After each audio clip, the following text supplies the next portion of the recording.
풍성한 삶의 깊은 묵상. 여러분 반갑습니다. 책마음입니다. 풍성한 삶이라는 주제로 함께 깊이 나눠보는 소중한 시간이 되었으면 합니다. 먼저 하나님의 말씀을 보겠습니다. 요한복음 10장 10절 하나님의 말씀.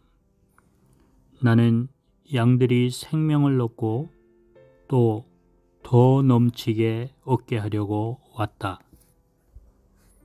하나님의 말씀을 한 구절 한 구절 나눠서 보겠습니다. 나는이라고 되어 있는데 나는은 어떤 분을 가리킬까요? 바로 영원한 참 생명이 되신 예수 그리스도를 말씀합니다.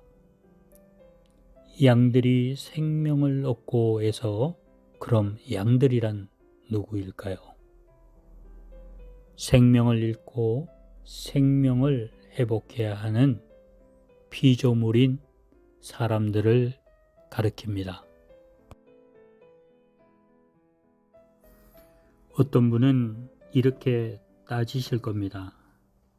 내가 숨을 쉬고 잘 살고 있는데 무슨 생명을 잃었다고 그러느냐?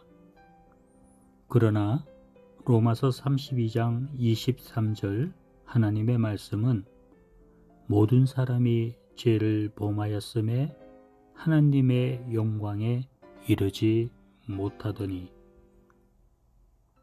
또한 로마서 6장 23절에는 죄의 삭은 사망이다 라고 말씀하고 계십니다. 하나님께서는 모든 사람이 죄를 범하였다고 말씀하시는데 여기서는 예외가 없습니다. 그 결과는 곧 하나님과의 영원한 단절을 의미합니다. 이것이 곧 사망인 것입니다. 결핍과 비참함, 절망, 외로움, 영원한 고통입니다. 육체로는 숨을 쉬나 영적으로 생명이 하나님과 끊어진 상태, 곧 죽은 상태를 말씀하고 계십니다. 죄는 하나님을 인정하지 않고 하나님을 무시하며 만물의 주인이신 하나님 중심이 아닌 자기 중심적인 삶, 다시 말하면 하나님의 다스림 가운데 살지 않고 자기 하고 싶은 대로, 자기 멋대로 본능적으로 사는 인생을 말합니다. 이 깊은 수렁 가운데 있는 우리 모든 인생들의 죄의 근본적인 문제를 해결해 주실 분이 누구실까요? 요한복음 3장 16절 하나님의 말씀. 하나님이 세상을 이처럼 사랑하사 독생자를 주셨으니 이는 그를 믿는 자마다 멸망하지 않고 영생을 얻게 하려 하심이라. 갈라디아 2장 20절 하나님의 말씀. 나를 사랑하사 나를 위하여 자기 몸을 버리신 하나님의 아들을 믿는 믿음 안에서 사는 것이다. 오직 예수 그리스도 밖에는 근본적인 해결 방법이 없음을 말씀하고 계십니다. 길이 되시고 진리가 되시고 생명이 되신 예수님을 주인으로 영접하면 참 생명을 얻게 됩니다. 요한복음 10장 10절 하나님의 말씀. 나는 양들이 생명을 얻고 또 더 넘치게 얻게 하려고 왔다.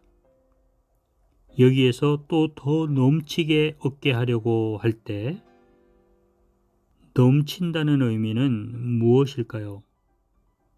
바로 생명의 풍성함을 말씀하고 계십니다. 그렇다면 생명의 풍성함은 구체적으로 어떻게 얻을 수 있을까 하는 문제입니다.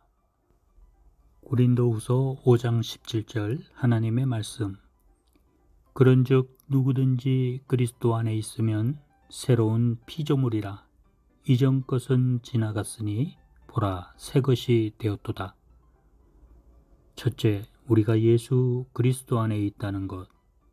다시 말씀드리면 예수님을 주인으로 영접하면 이전 것 곧 예수 그리스도 밖에 있을 때에 영적인 사망 상태는 끝이 나고 새 생명 곧 영원한 참 부활의 생명을 얻게 되는 것입니다.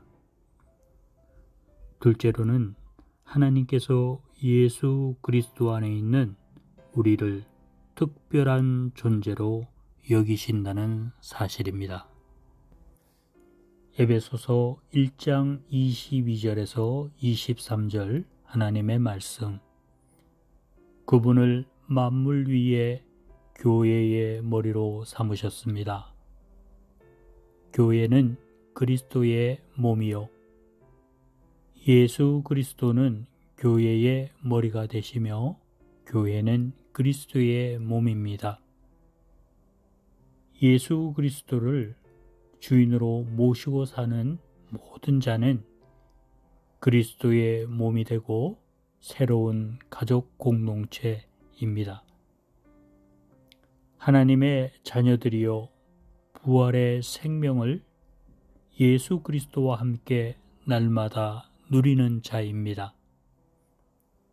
진정한 그리스도인의 특징과 영적인 엄청난 축복과 풍성한 삶에 대해 깊이 나눌 수 있는 귀한 기회를 주신 하나님과 여러분께 감사드립니다. 책마음이었습니다.